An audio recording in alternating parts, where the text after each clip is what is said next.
Bom dia, pessoal. Bom dia, professor. Tudo bem? Bom dia, professor. Bom dia, Beatriz. Tudo bem?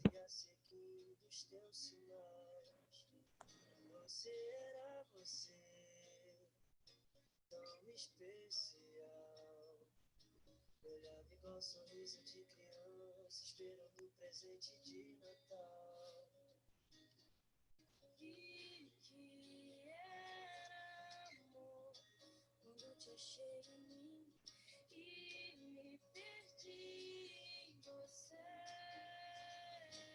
Somos verso e poesia, outono e ventania, praia e carioca. Somos pão e padaria, piano e melodia, filme e pipoca. De dois corações um só se fez. O que vale mais que dois ou três?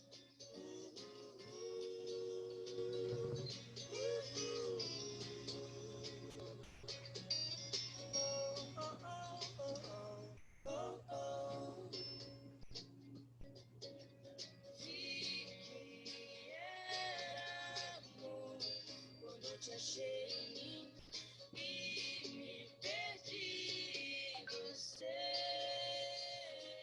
Somos verso e poesia, outono e ventania, praia e carioca. Somos pão e padaria, piano e melodia, filme e pipoca. De dois corações um só se fez. O que vale mais que dois ou três?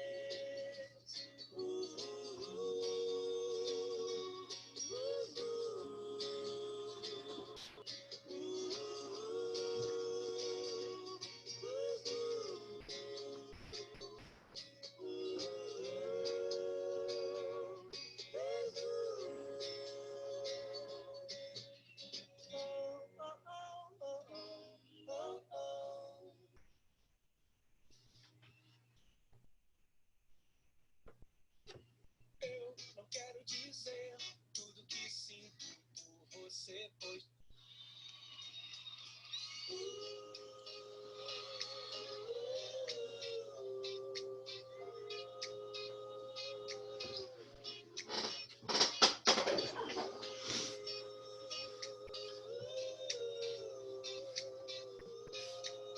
Bom dia, professor.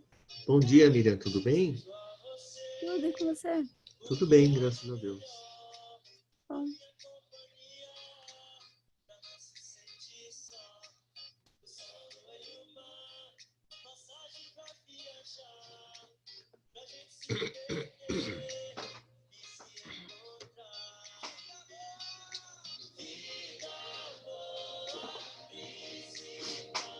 Nossas brincadeiras ainda descer.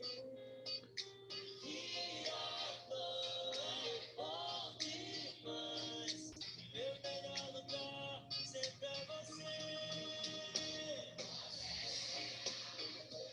Na minha felicidade, não vai dizer que eu não sou sua cara metade. Meu amor, por favor, vem viver comigo. No seu colo é o meu amigo.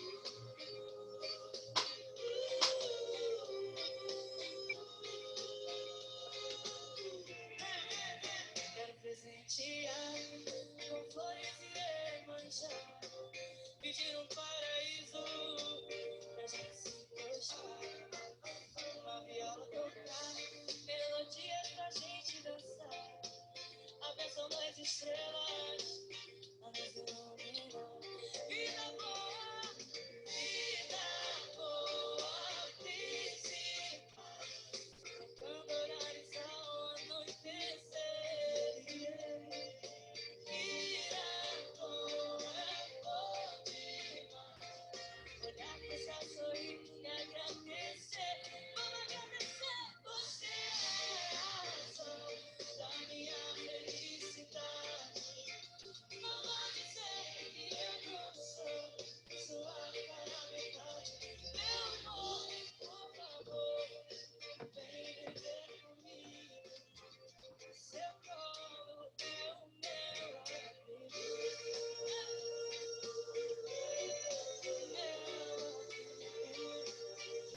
Seu colo é o meu abrigo. O meu abrigo.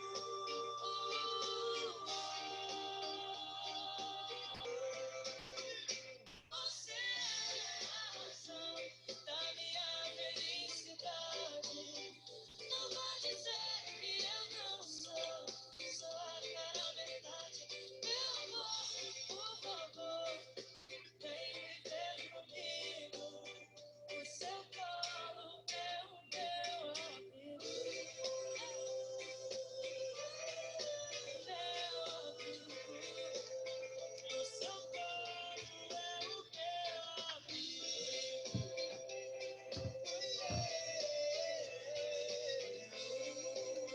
O seu colo é o meu abrigo. Bom, pessoal, já deu os 10 minutos para esperar quem tinha que chegar.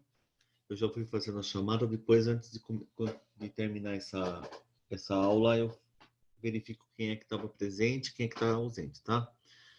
Bom, a gente vai continuar a aula na onde a gente parou na semana passada. Hoje falta pouquinha coisa para terminar, tá? Provavelmente nessa aula aqui a gente talvez já até termine, e daí a gente faz o exercício na próxima aula, se der tempo, tá? É bem rápido a aula de hoje, não vai demorar muito tempo não para a gente terminar, tá? Vamos lá, então.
Tá todo mundo vendo a tela aí?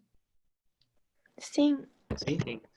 Eu vou retomar um pouquinho da religião, porque eu parei na aula passada mostrando as estatuetas para vocês. Daí nem deu tempo de me despedir, acabou o tempo, tá? Então eu vou só retomar da religião para a gente não ficar perdido, tá?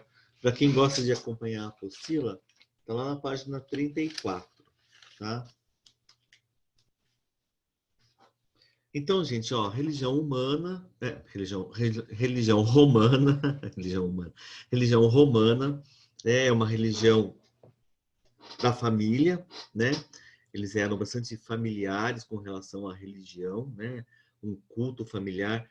É interessante, a gente não vai trabalhar aqui, mas se a gente fosse fazer um levantamento, um estudo mais aprofundado, a casa, né, a habitação do romano antigo, ela tinha um compartimento na casa que era um lugar específico só para fazer os rituais religiosos, né? É como se fosse uma capela particular de cada família para fazer para que eles pudessem fazer as suas orações, as suas oferendas, os seus rituais religiosos, tá? Então cada família tinha a sua própria um próprio espaço determinado para esse tipo de ações religiosas, tá? E o pater família, né, como falei na aula passada, que era o pai da família, que era o responsável pela família, ele assumia o caráter de sacerdote, ele tinha o papel também, ele era o responsável pela família e era o responsável pelas ações religiosas, comandava todos os atos sagrados, era o pai de família que fazia esses rituais. Era o patriarca, então, que invocava as orações e presidia as cerimônias religiosas. Nos lares estavam os principais deuses romanos. Então, era, como eu falei para vocês, era uma capela, né? E tinha umas imagens desses deuses romanos. Na aula passada, eu esqueci de separar para mostrar hoje para vocês, mas eu tenho aqui a deusa Vesta, que é o espírito do fogo. Na próxima aula, se eu me lembrar, eu vou deixar anotado aqui. Na próxima aula, eu mostro para vocês a estatuetazinha da deusa Vesta. Também tinha Penates, responsável por garantir a despensa sempre abastecida, e Lares, que era o guardião da casa. Então, são os três principais deuses que tinha em cada casa, tá? Era como se fosse uma trindade, né? Os três que governavam, assim, vamos dizer, a harmonia da casa. O deus do fogo, porque mantinha sempre aceso ali o fogo, que aquecia, que cozinhava, que iluminava a casa. Penates, que abastecia a dispensa de alimentos, né? Então, que garantia alimentação para a família. E Lares, que guardava a casa do pater família e dos seus agregados ali, esposa, filhos e as pessoas que moravam naquela casa. Então, tinha esse preceito religioso, tá? Aí a gente tem aquela tabela que eu mostrei para vocês, né, na aula passada. Eu vou mostrar depois, acho que na próxima tela já, o correspondente do deus grego com o deus romano, mas as imagens. Aí fica mais fácil para a gente entender. Tá? Essa tabelinha eu mostrei para vocês na aula passada. Aqui, ó. Tá um pouquinho minúsculo aqui, mas não tem como... Se eu tivesse que deixar maior, eu teria que cortar a imagem 3, daí ficaria partilhado, ficaria mais difícil para entender. Bom, essa é aquela... a formação dos deuses do Olimpo e a formação dos deuses romanos, né? O correspondente, todos os correspondentes romanos, gregos, existe um correspondente romano. Então, a mitologia grega e romana, elas se fundem nessa questão religiosa, né? Na verdade, é apenas uma forma diferente, um pouco, de ver a função de cada um, tá? Então, o que está em vermelho são Deus grego. O que está em preto é Deus romano. Então, a gente começa com a formação, né? Para quem gosta de mitologia, pode ler a mitologia grega, a mitologia romana, vocês vão entender melhor esse processo, tá? Eu não vou contar toda a história para vocês, porque ela é muito longa para eu contar toda a história do Cronos, que tem quer devorar seu filho, porque tem medo que o filho passe a perna nele e fique com o reino. E tem toda uma história, toda uma mitologia, é muito interessante, tá? É muito interessante, mas precisa de mais tempo para a gente poder contar. Saturno, o tempo, e casou com Reia, né? Aí eles tiveram os filhos. Aí nós vamos ter lá Deméter, né? Que é romana, grega, e romana é Ceres, deusa das searas, né, da colheita. Depois nós vamos ter Hera e Zeus, que são casados, né? Hera é Juno em romano, Zeus é Júpiter em romano, deus da tempestade, Hera deus do lar, deusa do lar.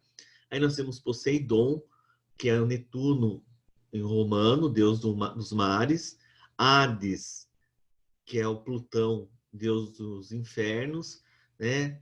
A gente costuma, na Bíblia, Hades é um inferno, né? Então a gente vê que até a Bíblia cita o deus romano Hades, né? Hades é as portas do inferno, o Hades está lá.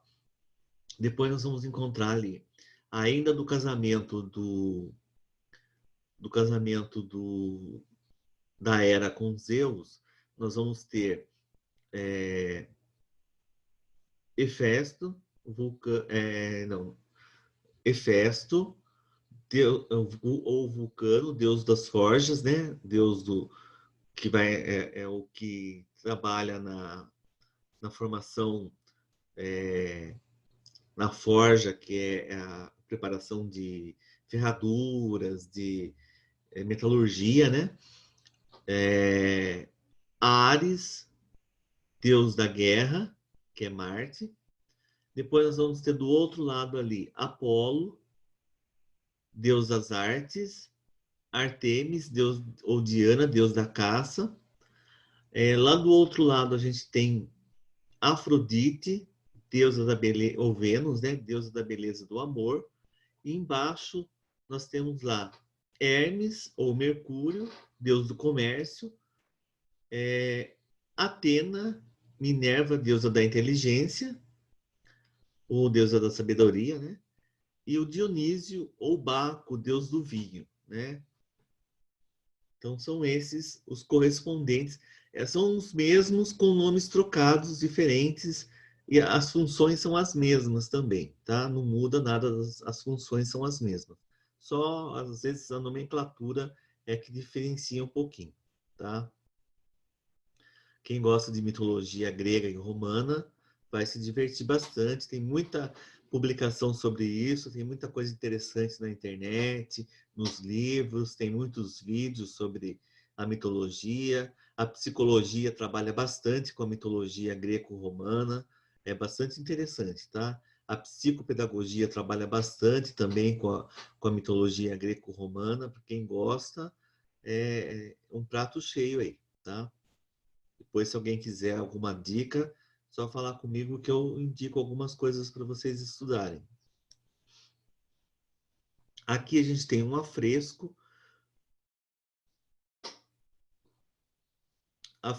do bar de Lúcius Vetrúrios Plácidos, na Pompeia. Afresco na cidade da Pompeia, com o patriarca ao centro, presidido o rito religioso. Ao seu lado, Penates e Lares. O último à esquerda é o deus Mercúrio e o último à direita é o deus Baco. Então a gente tem aqui todo como seria, né, num lar, como seria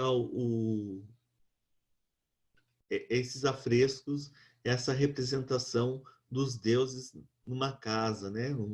Num ambiente familiar. A base da religião romana, né, tem crenças e ritos familiares e domésticos expandidos e unidos com outras famílias. Então a gente vai encontrar muita mistura de religiões. A gente não pode esquecer que os romanos se tornaram grandes conquistadores. E os romanos eram a exemplo de alguns povos passados que a gente já estudou.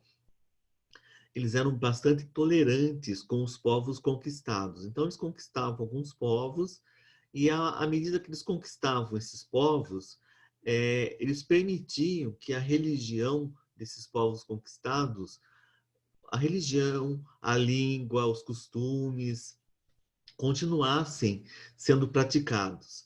Então, a religião de muitos povos conquistados foram penetrando no ambiente romano, de certa forma. Então, acabou se fundindo com a crença romana. Né? Os romanos acabaram adquirindo hábitos e costumes e também crenças religiosas, ritos religiosos, de outras culturas, de outros povos. Então, foi se expandindo, tá? Foi se miscigenando, né? Houve uma mistura. Políbilo, um historiador grego que viveu entre 204 e 122 a.C., ele dizia que o que distinguia o Estado romano e o colocava acima de todos os outros era o seu reverente temor aos deuses. Então, os romanos eram extremamente religiosos e tementes aos deuses, né? Buscavam fazer tudo o que faziam no cotidiano, no dia a dia, buscavam confirmações dos deuses. Já Cícero, político e orador que viveu entre 106 e 43 a.C., dizia que a origem do poder de Roma e o seu desenvolvimento e a sua conservação eram consequência da religião. Então, a religião era a base para a unidade do Estado romano. Já o Horácio, que é um poeta que viveu de 65 a 27 a.C., ele concordava com a importância da religião, pois para ele a submissão aos deuses que deu aos romanos o seu império. Então é como se o Império Romano fosse um presente dado pelos deuses aos romanos pela sua submissão, pela sua reverência, né? pela sua obediência.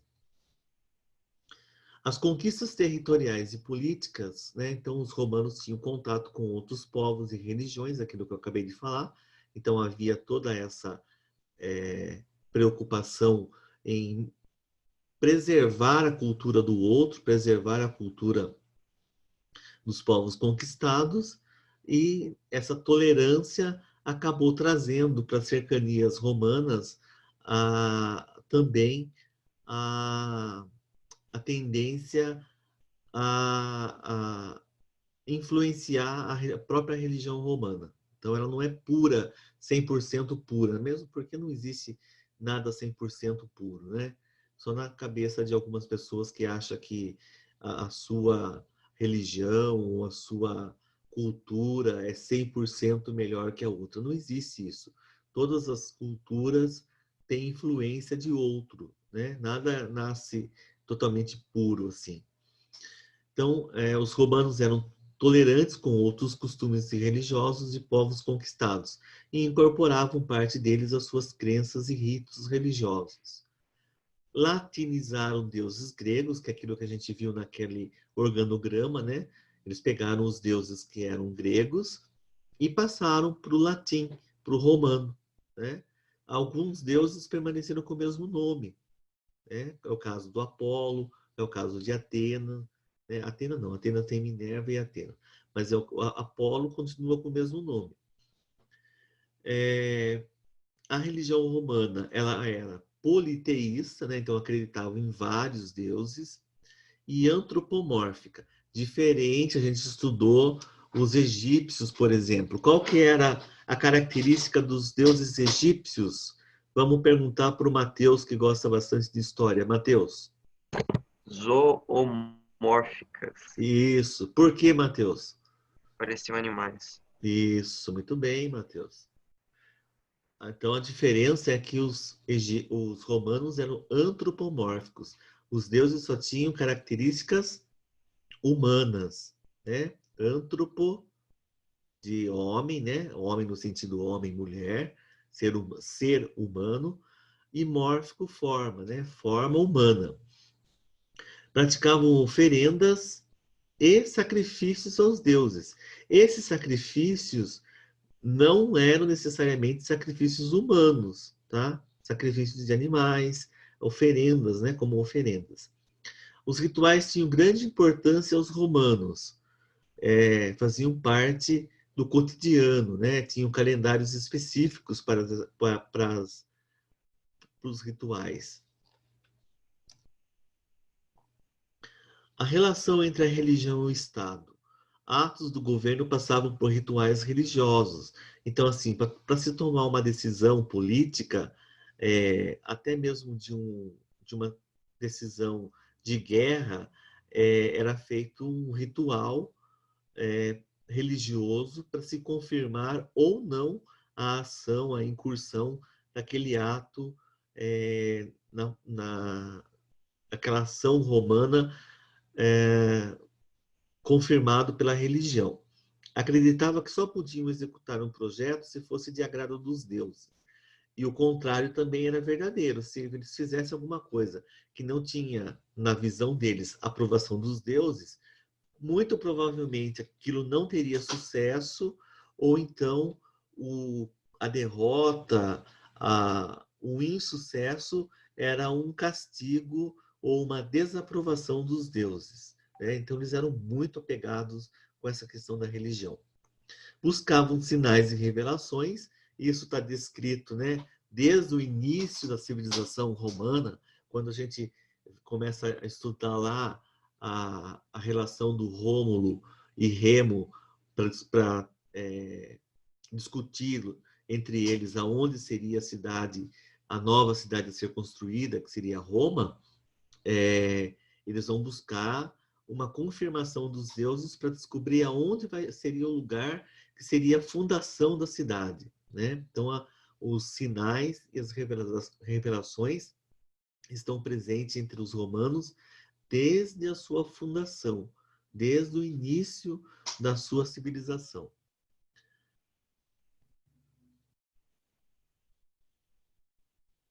Arúspices, né? Sacerdotes que prediziam o futuro pelo exame das entranhas das vítimas sacrificadas. Então, o que eles faziam? Eles matavam os animais, né? Sacrificavam os animais como oferendas, abriam a barriga, né? O abdômen dos animais, e aí eles pegavam as vísceras e faziam uma leitura das vísceras para depois oferecerem aos deuses. E de acordo com a leitura daquelas vísceras, era a revelação que se tinha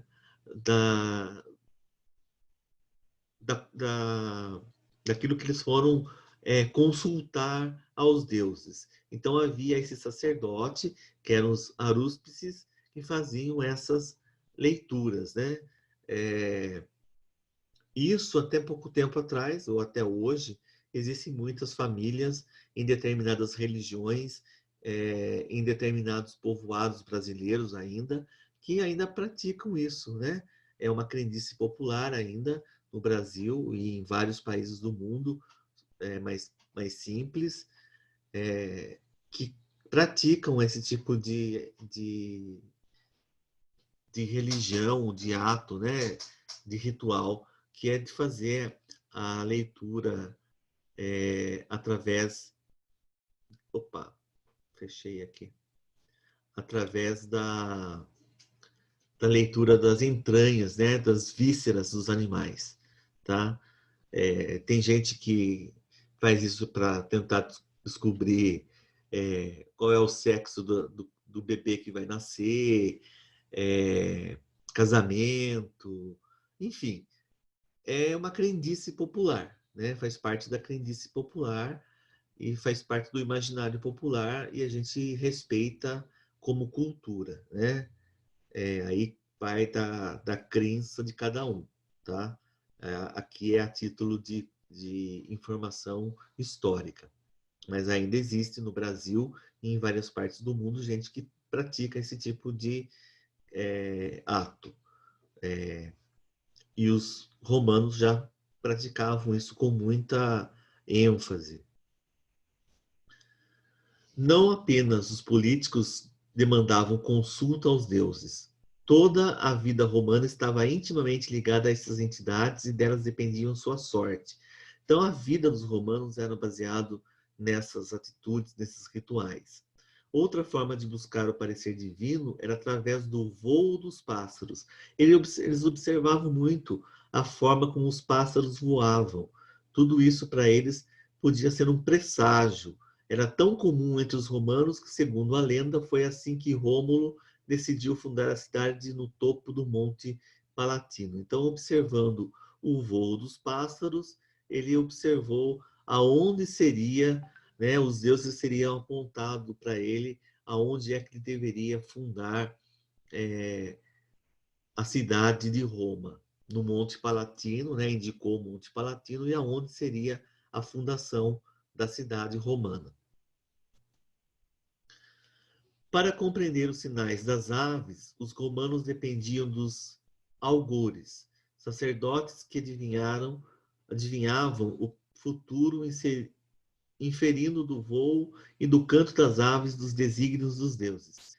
Esse tipo de presságio era denominado auspício, termo composto pelas palavras latinas aus e spicere, que significa pássaro e olhar, respectivamente. Então, o olhar do pássaro. Então, aquilo era auspicioso, né? Auspicioso seria de bom agouro, né? De boa áurea, de bom, de boa sorte. Aí a gente vai ter um texto do interpretando documentos sobre os rituais romanos, né? Vocês vão ler daqui a pouco esse texto. A gente vai ter tempo para fazer isso. Vou fazer a leitura do texto e responder as questões, tá? E aí a gente termina esse capítulo. Então a gente tem aqui o mapa mental. Gente, essa imagem que eu coloco para vocês aqui sobre o mapa mental, ele não é só para abrir a seção mapa mental, não, tá? Se vocês observarem aqui, tem como vocês uma indicação para como é que vocês podem montar o próprio mapa mental de vocês, tá? Tem todas as dicas aqui, ó. Um mapa mental se faz assim, desenhando, escrevendo, mudando cores, tópicos, tema central, mudando uma cor da letra, estrutura, escrevendo de forma horizontal, abreviando, usando palavras-chave, fazendo conexões, setas, linhas, aplicações, tá? Então, é como a gente faz um mapa mental. E tem vários exemplos de mapas mentais, vocês podem procurar no Google, vocês vão encontrar vários mapas mentais excelentes sobre os conteúdos que a gente está trabalhando, que dá para estudar muito bem. Aí a gente tem o mapa mental que a apostila traz para nós, né? Desde a criação aí de Roma, a região, como era, né? Aqui a expansão do território romano, desde um filetinho de terra aqui na Itália, onde é a Itália hoje, né? A gente nem quase enxerga, bem pequenininho. Depois a extensão para todo o mar Mediterrâneo, a estrutura da sociedade romana, né? Os patrícios, clientes, plebeus, escravizados, a forma como os escravizados, como as pessoas podiam ser escravizadas, a história política, né? Ó, isso aqui tem um exercício daqui a pouco para a gente fazer. História política, monarquia, república, império. a monarquia romana, como ela foi fundamentada, né? Centrada na propriedade fundiária, reis eram grandes proprietários de terra, período de mudanças econômicas, tem toda a estrutura aqui. A religião, que a gente acabou de falar, religião da família, patriarca desempenhava a função do sacerdote, realizava rituais domésticos e públicos, politeísta, antropomórfica, expansão territorial proporcionou a incorporação de costumes religiosos, busca por sinais e revelações divinas, né, os presságios. Quem está riscando a tela, por favor, não risque. A política e a religião, né, a aprovação a partir da própria religião.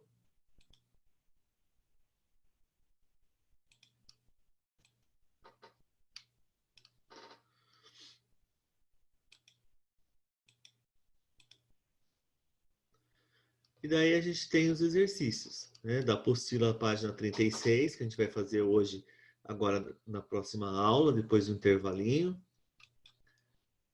E depois a página 17 a 20, o livro de atividades. Tá? O que sobrar, a gente vai fazer. Aliás, todos vocês vão postar para mim lá no Google Classroom. E eu vou postar depois o vídeo para vocês da aula, tá bom?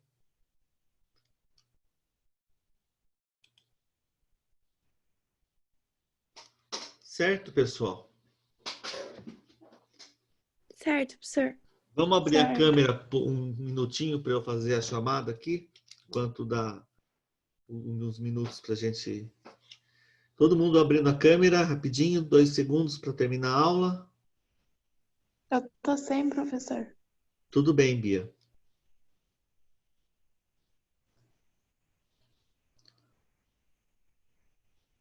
Isso, aí, Matheus, tudo bem? Faltou na última aula, né, Matheus?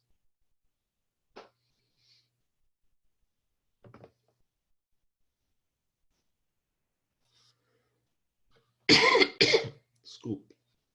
Eu vou fazer, vou falar quem é que está presente, pelos jeitos, acho que só o Vinícius que eu não tinha colocado presença ainda. Eu vou falar quem é que está presente, daí se tiver faltando alguém, vocês falam. Está presente Beatriz. Está presente, Beatriz? Presente. Tá. Presente. Bianca. Presente. Elias. Elias, tá aí?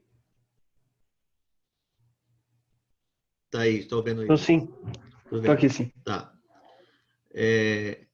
Emily. Tô aqui, professor. Tá. Guilherme. Presente.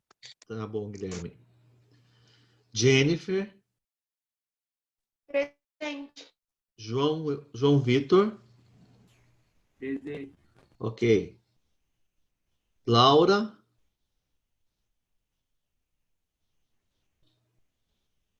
Luani. Eu. Lucas. Maria Clara Lerri. Matheus. Presente. Ok, Matheus. Miriam. Presente. Ok. Rafael Polis. Presente. Roberta. Presente. Vinícius.